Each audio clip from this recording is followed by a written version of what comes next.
Hello, hello, hello. Welcome, welcome, welcome. So grateful to be here with you today. This is normally Jerry's Facebook Live, Instagram Live, and YouTube Live. And each week, Jerry comes to you at this time. And this week, Rythmia, hey, Amy, Rythmia is closed for 2 weeks for normal maintenance every year in September. We close for a couple of weeks and fix stuff and freshen stuff up, make sure it's all still really good for people to come. So right now, Rythmia is closed and Jerry is taking a well-deserved break. And he asked me to do his live stream today, and I'm super excited to do it. I always love it when he asks me to do this. So Jerry's been talking about Go Big, has been his series, and I want to continue with that. Go Big meaning, what does it mean to express your gifts and talents once you've merged with your soul? Hey, Vicky, great to see you. What does it mean? What is your obligation? What is your obligation after you understand the truth of who you are? What are you supposed to do then? What's this journey of being a spiritual person who's merged with their soul? That's what this talk is about. Now, before I get into the talk, I do want to let you know about Rythmia, this amazing place that I get to participate in. And that so many people come. I'll tell you, people come to Rythmia for all sorts of reasons, but I can't tell you how often I hear from most people, from a lot of people, that it's their last chance, that they've tried everything, they don't know what to do. Um, Whatever, life just isn't pleasing. It's life is hard.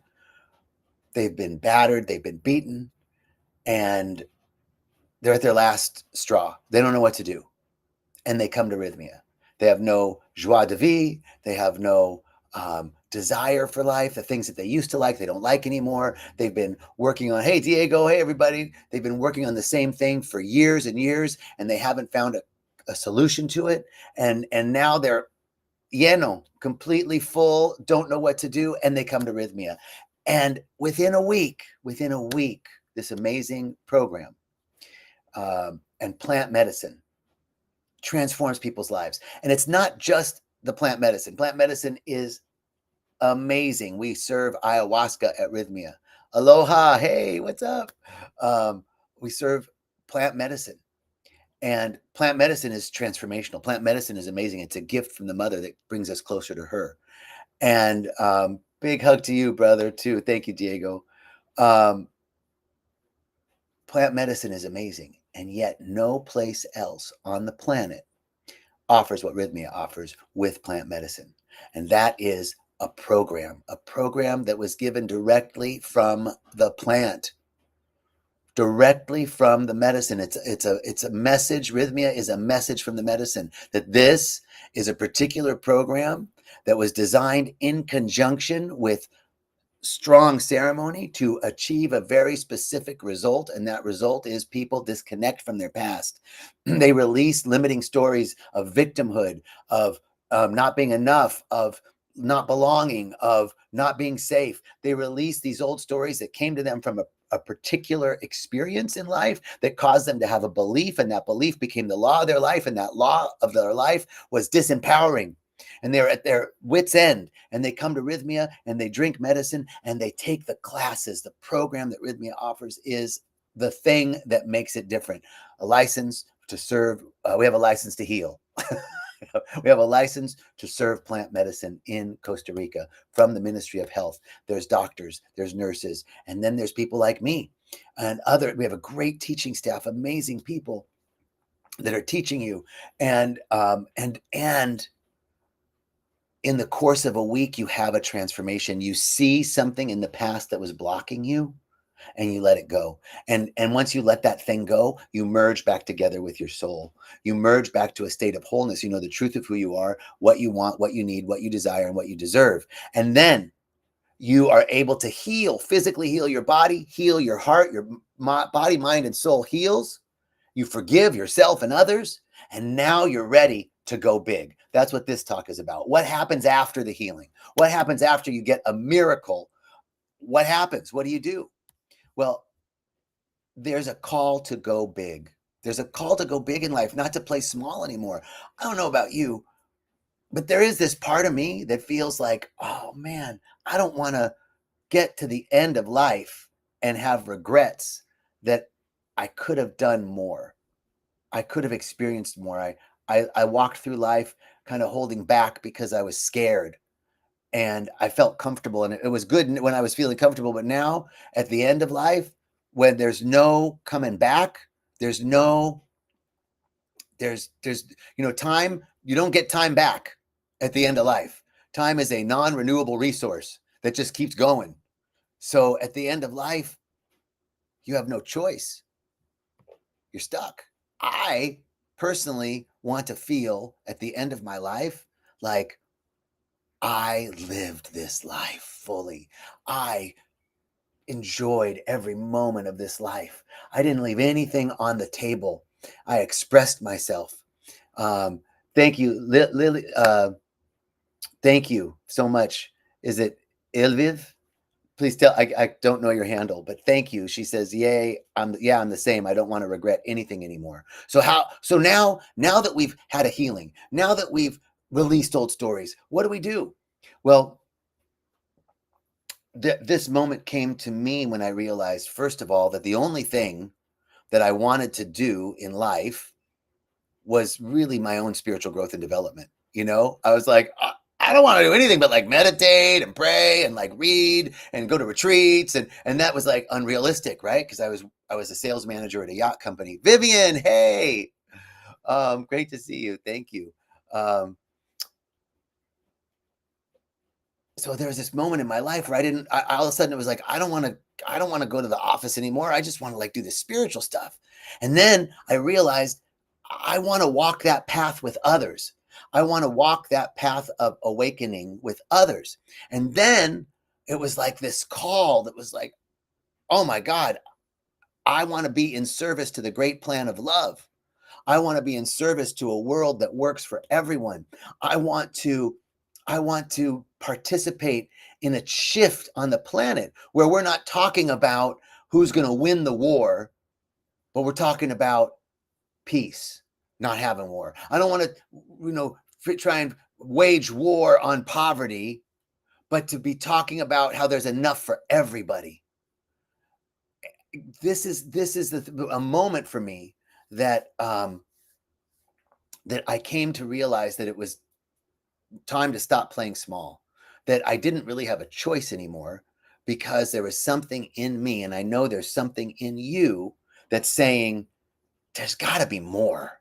There's got to be more than this. Thank you, brother Darren. I love you. I love you.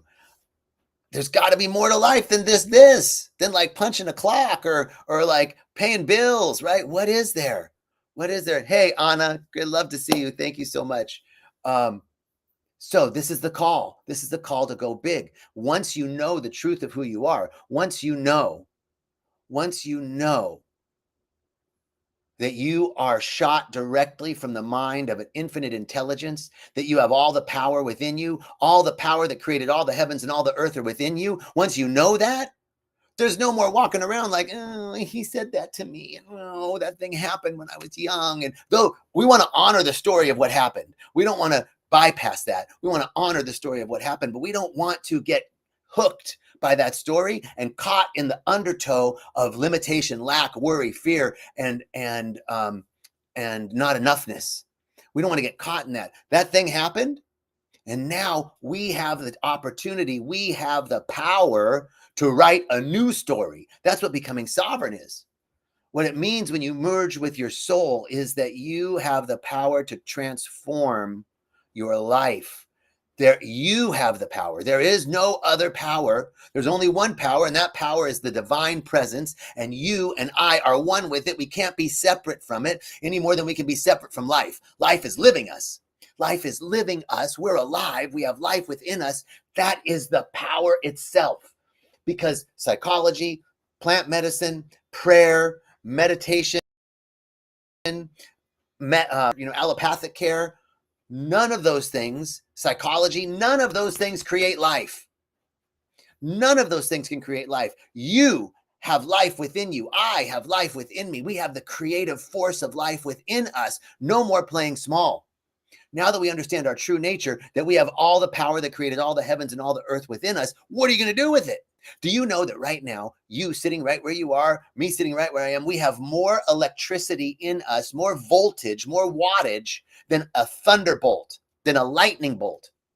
It's true. Every cell of our body, in the mitochondria of our cells, there's a very small chemical electrical transaction that takes place. It's been asserted that there's 0.01 volts of electricity required for each cell. 0.01 volts, 0.01, zero 0.01. Now, there are trillions and trillions and trillions of cells in your body. If you take 0.01 times trillions and trillions and trillions of cells, you have more electricity, more wattage in your body than a lightning bolt. And the only reason why we're not burning the seat that we're sitting in right now is because it's all taking place on such a small level. But the truth is, you have the fire within you. You have the power within you. This is knowing the truth of who you are. And once you know the truth of you are, your divine essence, that there is a part of you that will never be hurt, never be harmed, never be endangered, a part of you that will never be, that was never born and will never die, the eternal part of you that is life itself, that is the life force that you can marshal, that you and I have the power to create with. Once you know that, it empowers you to move beyond fear and limitation, because that's what happens. We get caught in fear and limitation. But here's the truth.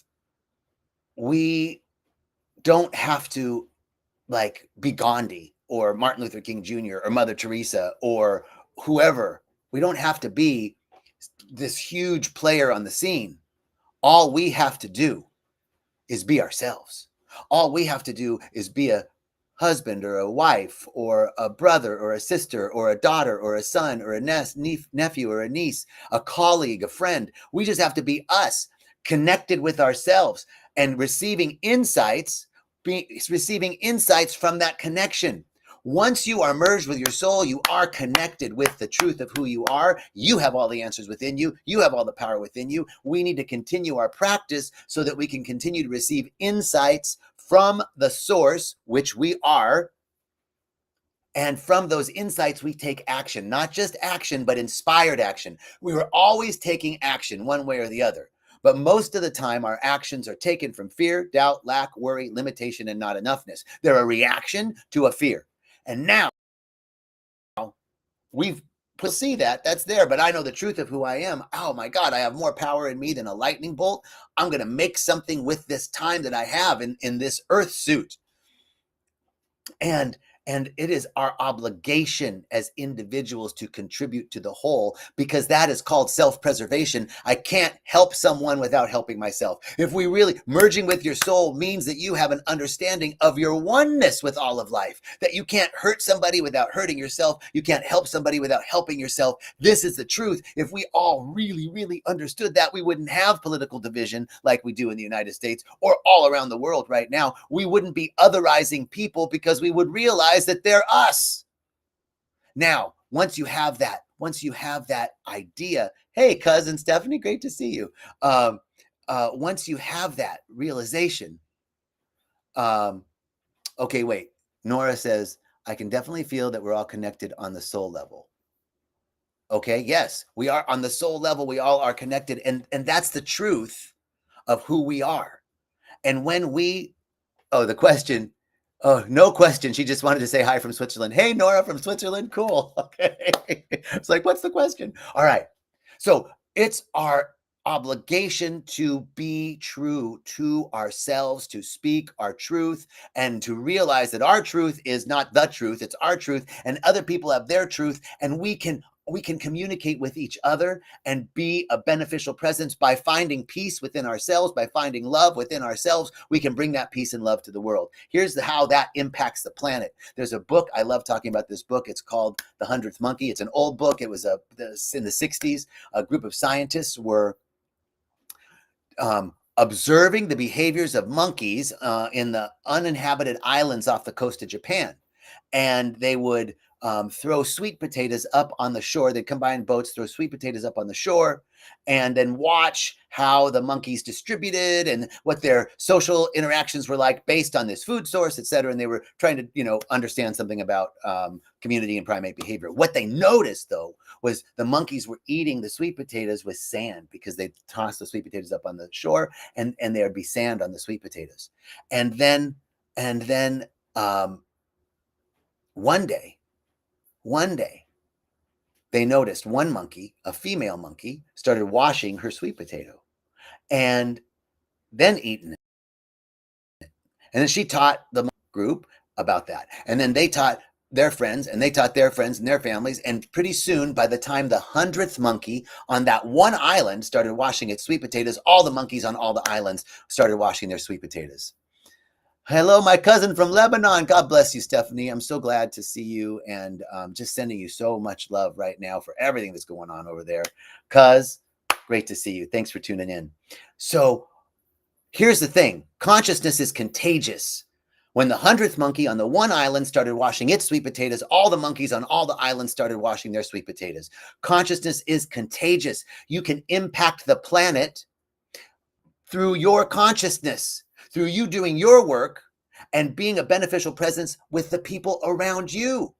Because it is actually shown statistically that when somebody sees someone doing an act of kindness, they're encouraged to do an act of kindness. When somebody sees someone doing something disparaging, we're kind of this communal collective consciousness, and we follow each other's cues. So we get to be the leaders. Once you're merged with your soul, once you know the truth of who you are, then you get to be a leader. It can feel like you're alone sometimes, but you're not alone. You're just walking in front of the crowd.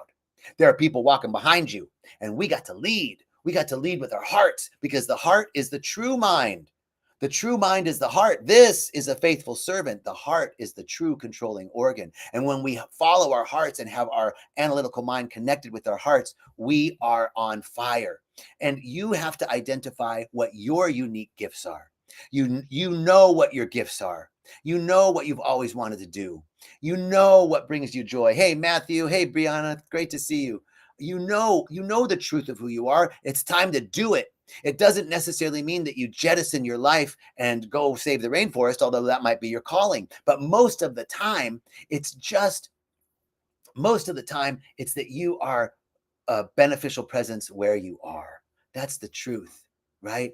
That as we share our gifts and talents, as we come to a sense of wholeness within ourselves, it's not so much about being Mother Teresa or Gandhi or Martin Luther King Jr. It's about bringing joy and love and peace to the everyday tasks of life. There's a biblical quote from Exodus when Moses took the elders up to the burning bush. And he said, and then they came back, and the quote in Exodus says, they saw the face of God, and then they ate and drank. What does that mean? They had a sublime experience. They touched the infinite. And then they returned to the everyday tasks of life. They returned to doing the same things that they did, but they returned with a new joy. They returned with a new peace. They returned with a new love. They brought that to their everyday tasks. That's really about one way that we express our gifts and talents. Going big doesn't necessarily mean that you go save the rainforest, although that might be your calling.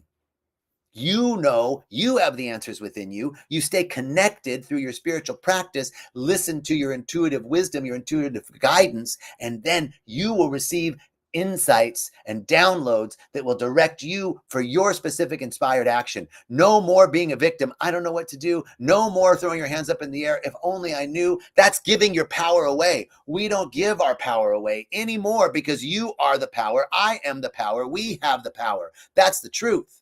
So as you come back, as you have an ecstatic experience with the divine through meditation, through plant medicine, through a retreat, through being in nature, through coming to a deep understanding of the truth of who you are, then you come back into your everyday life and bring the joy. Your joy is not dependent on circumstance and condition. It is something that comes from within. The world can't take it away from you, because the world didn't give it to you. So, hey, my sister Cindy, great to see you. Roger, great to see you. Preach, she's saying, preach. So You bring the joy. It's like you got to do your spiritual practice every day. You got to continue to go on retreats, to continue to take classes, continue to go to services, continue to go to your spiritual center, continue to take care of your body temple, continue to do the things that you need to do every day so that you can pressurize yourself. It's like you're a submarine and you're going deep into the deep dive waters of fear, doubt, lack, worry, limitation, of people blaming each other and not taking responsibility, and all the vitriol of the current political situation in the United States and all over the world. It's like you go down into that high pressure. You know, when you go underwater, the pressure gets higher. So you have to pressurize yourself through your spiritual practice. Pressurize yourself so that you bring the joy where you go. You bring the peace where you go. You bring the love where you go. When you show up, peace and compassion and love show up because you're bringing it, because you've done your work. You've pressurized against the heaviness of society, and you're no longer caught by the myopathy of lower vibrational frequencies. So it's important that we all stay connected through our spiritual practice so that we can set expansive intentions. What is it that you want? Really? What do you want? Get clear on your want, because the true and good desires of God are your true and good desires, because you and God are one. Your soul is God's soul. There is no outside of the presence of infinite intelligence. I'm not talking about a man in the sky. I'm not talking about Santa Claus. I'm talking about a consciousness, a presence of peace, a presence of love, of intelligence, of beauty, of power, a presence of harmony and order and balance, a presence of creativity and excellence that is within you. And we stay connected with that presence, and we then take inspired action, even when it feels uncertain, even when it feels uncomfortable. Because we know that within us is all the power. Within us is all the power. Hey, brother. So here are some ways, and that I'll tell you what, I'm living out here in the jungle. Welcome to the jungle. I'm living in the jungle. I get to work at Rythmia, but there's, 40, 50 people a week that are coming through there, sometimes 70. I get to see clients one-on-one. Really good life. But there are 8 billion people on the planet. So we all need to do a little something. We all have our way of being of service. And most of the time, that way of being of service is taking the high road of realizing that I can't hurt somebody without hurting myself. I can't help somebody without helping myself. Most of the time, that way of being of service is you being a beneficial presence in your workplace, in your family. Most of the time, it's just you. Hey, Raw Health Coach, thank you so much. Most of the time, it's just you being the best you, because really, there's no competition. There's no competition on the spiritual plane, but there's really no competition here. Inferior or superior is a myth. The only thing you're inferior to is the highest version of you. The only thing that you are inferior to is the highest version of you. That's the only comparison you need to make. And as long as you're inching forward every day, inch forward every day, just a little bit. If you did a little bit every day, you'll be further along than you could imagine in a year. You'll be further along than you could have imagined in 2 years. One step at a time, inch forward. Take a little bit each day. So I want to encourage you to take the next step on your journey of going big. You don't have to do it all right now. Take a little leap, a little leap. Here's a practical exercise that you can do. Hey, Belinda, she's like, every day I'm doing it. Every day. I love it. Here's a practical way that you can do it. It's a little exercise called leaps of liberation. And there's all these things that you've been meaning to do, many of which don't have to do with your big dream. They might be cleaning out that drawer in the bathroom, renewing your insurance, making a call to that person, little things like that you've been meaning to do, but you haven't gotten them done, and they drag you down. They make you feel like it's overwhelming and there's too much to do. So I certainly don't have time to focus on that big dream. Here's what you do. Make a list every day, leaps of liberation. So you want to start writing down everything you do. This is the way to get unstuck and take an inch forward in your goal, inch forward in your dream. You write down what you did. So for example, if it was cleaning out the drawers, sorting out my closet, responding to emails, um, making that call for the insurance, right? Those are the things. Those are some of the things that I've been, hanging over. But I have 400 emails in my inbox, and my closet is years and years and years, years and years and years of stuff that I got to sort out. All this stuff. So here's what you do: if you clear out 3 emails from your inbox, that's a leap of liberation. You write down, cleared out 3 emails. If you couldn't clean out the entire drawer in the bathroom, but you threw away 3 things or cleaned up 3 things, that was, I cleaned up 3 things in the bathroom. If you couldn't get through to the insurance agent, but you placed the call, I placed the call. Everything. You don't have to complete the task. You just have to move forward in it, little by little. And if you keep doing that, keep writing that down, when you get to 50, you'll start to feel momentum. By the time you get to 100, bam, you're unstuck. Of taking little steps. This is the power of inching forward. That's a practical and simple exercise that you can do immediately to start aligning to your vision. Just move forward every day, a little bit. So I want to thank you so much for joining me. We had a great group of people. Thank you so much for coming and checking it out. I'm encouraging you to go big. I'm going big. No more are we walking around giving our power away to circumstance and condition, to limited thinking or limited ways of seeing. All we're doing is connecting with ourselves through our spiritual practice. Hey, Auntie Mama, good to see you, Susan. Connecting with our spiritual practice and inching forward every day. Take a leap of liberation every day. Just do something. Take 3 things out of that drawer. Clear out 3 emails from your inbox. Make that call. Whatever it is, you'll start getting those things out of the way, and you'll be able to take the big leap, going big, to move forward in your life.